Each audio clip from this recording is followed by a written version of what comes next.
Madame Cadieux. Et vous pouvez m'appeler Jeanne, vous là. Après tout, on va pratiquement être voisines.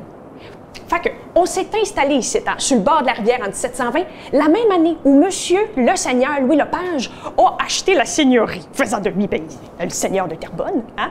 Fait que moi et ma petite famille, mon mari André puis nos 7 enfants, Joseph, j'en ai beaucoup, Louise, Françoise... Je voudrais pas paraître impolie, là. Votre histoire me semble intéressante, mais est-ce que Monseigneur Louis Lepage de Sainte-Claire arrive bientôt? J'aimerais ça visiter la terre avant que la noirceur arrive. Ah, excusez-moi, j'oubliais. Monseigneur Louis Lepage de Sainte-Claire ne pourra pas vous recevoir aujourd'hui. Il y a un petit pépin avec le moulin à farine, là. Mais comme on va bientôt être voisines, il m'a demandé de vous faire visiter notre belle seigneurie en son absence. Qu'est-ce qu'une bonne croyante comme moi ferait pas pour gagner son ciel? Si Dieu veut qu'il en soit ainsi. Mais de toute façon, il est rendu trop tard pour rentrer à la Valtrie avant la tombée de la nuit. Ben allez, suivez-moi que je vous montre votre lot de terre.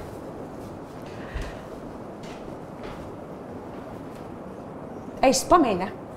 Tant qu'à moi, là, vous allez avoir la meilleure terre de la seigneurie.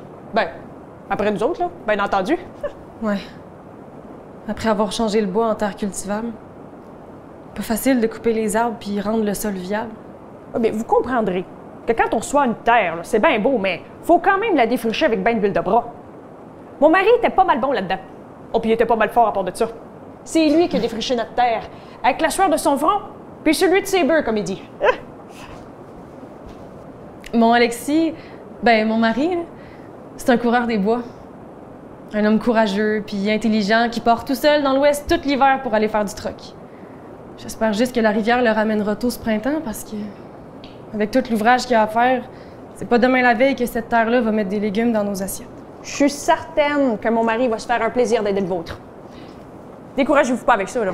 C'est pas du découragement. Je suis réaliste, c'est tout.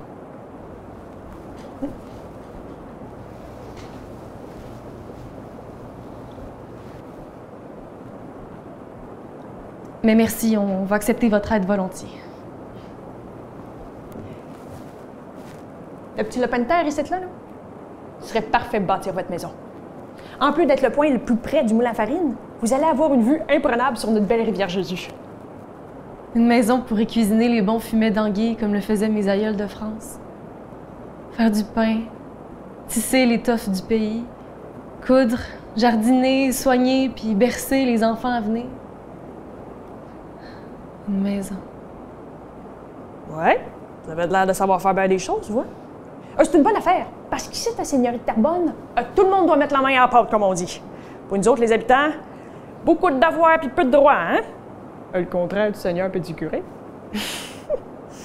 En tout cas, faut travailler dur. Bien dur pour faire vivre la petite famille. Ah, vous savez, moi, avec mon mari qui est parti près de la moitié de l'année, j'ai dû m'habituer à être autosuffisante. Cultiver nos légumes puis notre blé en été, fabriquer nos vêtements en automne, même couper un peu de bois de chauffage en hiver. Puis au printemps, c'est le grand ménage, puis j'aide mon mari à vendre ses fourrures. Pourquoi l'acheter quand on peut le faire à la maison?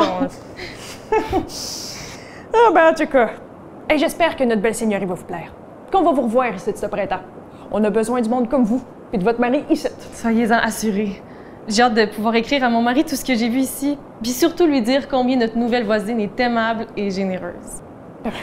Voyons, faut pas se donner autant de mal, là. Je fais juste mon devoir.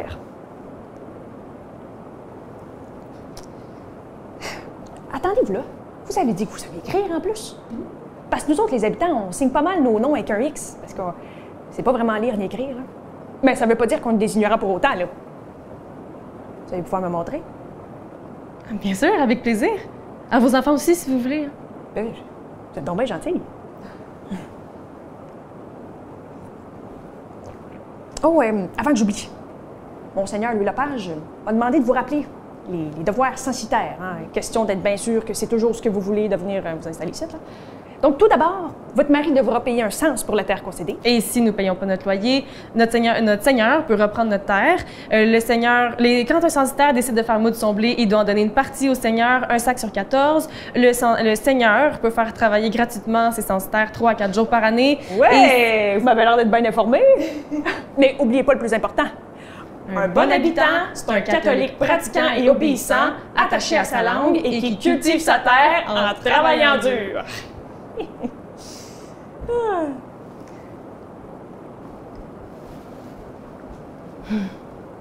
Je pense que je vais beaucoup me plaire ici à la seigneurie de Terrebonne.